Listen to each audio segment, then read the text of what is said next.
Greetings, friends and fellow cigar box guitar enthusiasts.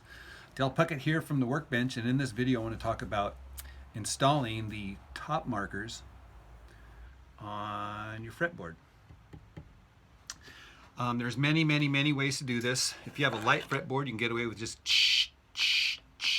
burning with a soldering iron. This is true for both the front and for the top.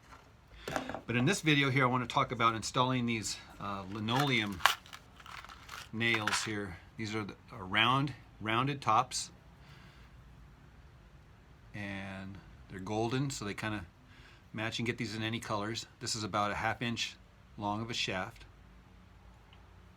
Typically I do the 3rd fret, 5th fret, 7th fret, 9th fret, 12th fret, 15th, 17, 19, and more if I have more frets.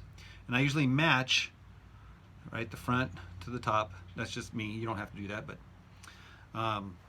and then what I'll do is I will get a drill bit, and the diameter of the bit is going to match the diameter of my nail, right? And then I will get a sharp pokey owl. You can use just a nail. You don't even have to do this, but this is just what I do. And then what I will do is center it exactly where I want it, right? And then give it a little something. And this is just to make a dent where you want the drill to go. And then, oh yeah. And then what I do is I take a magic marker and I mark on the drill how far I need to go deep, right? I don't want to go deeper, and I don't want to go not deep enough, but I want to go just deep enough so that this shaft goes perfectly in.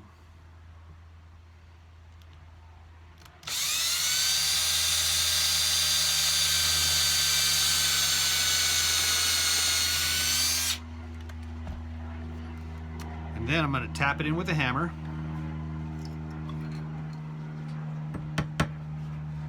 And you want to be careful here, because if you slip with the hammer and dent the wood, you'll regret that.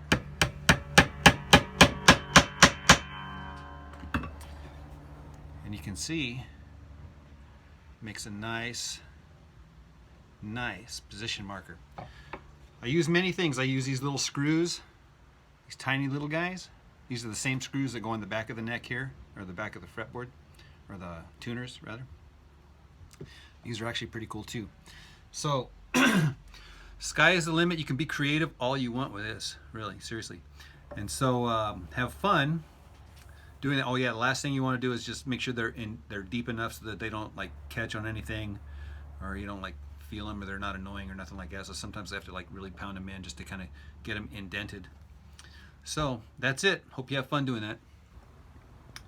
I forgot to add, you want to be careful when you're doing your hammer, because you can actually hit your thumb